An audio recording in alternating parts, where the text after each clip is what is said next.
sa tu. No tak aj na tebe nevidel. Takže dobrý deň, ja sa volám Boris Klimek, som absolventom Pražskej Umprumky, presnejšie dnes už bývalej katedry dizajnu v Zlíne. Na dnešnú prezentáciu som si pripravil taký prierez mojou tvorbou od školských návrhov až po aktuálne projekty. Venujem sa prevažne produktovému a interiérovému dizajnu, v ktorom sa snažím o hľadanie určitých konceptuálnych presahov, irónie hry a nadsázky. Toto je prvý návrh. Je to vlastne návrh pracovného stola Game Table, ktorý je inšpirovaný takou oldschoolovou detskou skladačkou, ktorá je tam znázornená v hornom rohu, ktorá vlastne umožňuje v prenesení do toho stola posúvať jednotlivými segmentami funkčnými po tej pracovnej ploche. Tak toto je druhý návrh. Jedná sa o vaniu Big Boy, ktorá je inšpirovaná detským kočíkom. Tá sklapacia striežka tam nie je iba samoučelná, slúži vlastne na pohodlné sprchovanie v sede, plus je vlastne možné o ňu vlastne uchopiť ručnú spršku pri sprchovaní. No, fast food Buhvico, toto bola téma design pre sociálne skupiny. Ja som si zo zvedavosti zvolil veriacich. Snažil som sa trošku poukázať na zásah komercie do našeho fyzického a duchovného bytia a do toho, že v dnešnej uponáhľanej dobe nie je čas na rôzne rituály ako nedeľný obed s rodinou a podobne. Toto sú ďalšie dva návrhy zo stejnej kolekcie. Jedná sa o vreckový nožík s vývrtkou a s otvorákom na pivo a ťahák s vysuvným očenášom.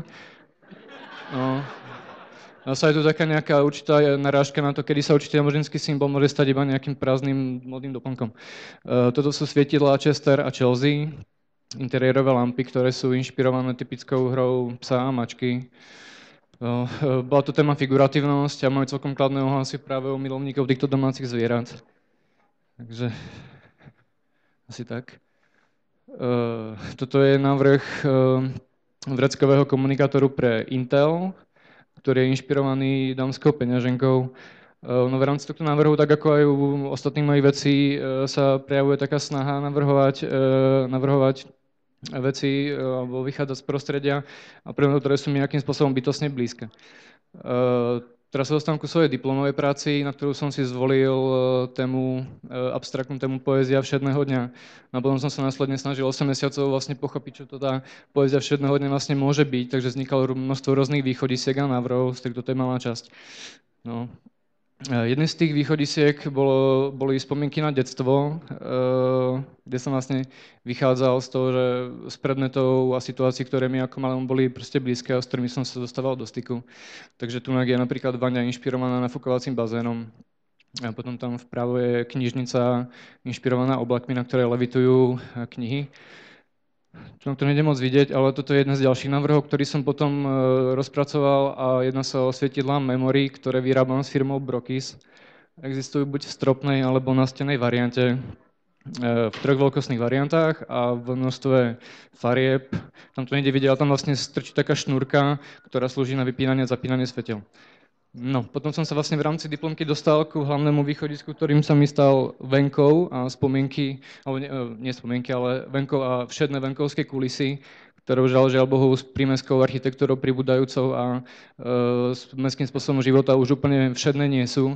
Takže som chcel niečo z tých poetických kulis oživiť. No, toto je vlastne výsledok.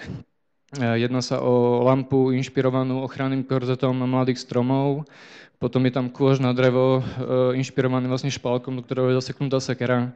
Sekera slúži vlastne na otváranie toho koša, ako madlo. A potom sú tam taburety, šegy, ktoré vlastne vyrábam s firmou, lovačovickou firmou Interiér.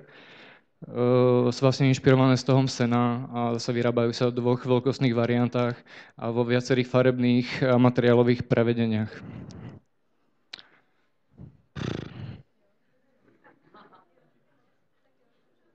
No, recykluj, redukuj, repasuj.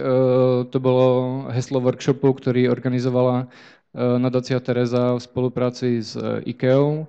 Vlastne hlavnou myšlienkou toho workshopu bolo využiť nejakým spôsobom poškodené alebo vyradené produkty z IKEA a vyrobiť z nich niečo nové. Potom, ako som sa 2 dní motal okolo neukoristeného materiálu, ma napadlo využiť 6 drevených roštov z nejakej postele a spojiť ich vlastne s plastovým roštom z venkovnej krytiny. A využil som určitú pružnosť týchto materiálov a vznikla z toho táto lampa. Toto je ďalší návrh, ktorý vznikol v rámci toho workshopu, teda ďalší objekt a je to vlastne polica biela, kde som dosiahol minimálnym zásahom do použitých materiálov vlastne využil drevenú súčasť nejakého nábytku s plastovou podložkou, servírovaciou, ktorá mi evokovala pilový kotúč a spojil som to dokopy a vznikla z toho táto polica.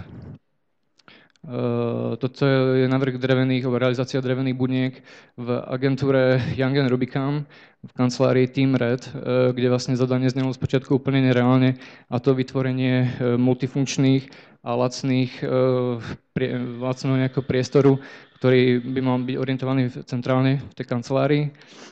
A nakoniec sme vytvorili takéto bunky, ktoré proste boli naozaj multifunkčné a lacné a bol tam vlastne čalunený chillout, veľká zasedačka, koberce, osvetlenie, všetko. Na táto plocha vlastne slúžila ako paraván a nástenka na pripínanie projektov, ktoré boli rozpracované v agentúre. No teraz sa dostávam k ďalším realizáciám, ktoré som robil. V tom prípade to je výstavná expozícia v Düsseldorfe, kde vlastne klient v podstate nemal moc čo vystaviť, takže ja som tam tými 3 šedými vrstvami evokoval ekologické produkty, ktoré ten klient vlastne v tom momente ešte iba vyvíjal. A to teda sa trošku z iného súdku, je to pre stejného klienta a jedná sa vlastne o stánok, kde zase nosnou myšlienkou bolo znázornenie nejakého výrobného procesu a spracovania kaolínu až po tie výsledné produkty, ktoré tam vychádzajú ako keby z pece po dopravníkovom páse. No. A to je všetko. Ďakujem.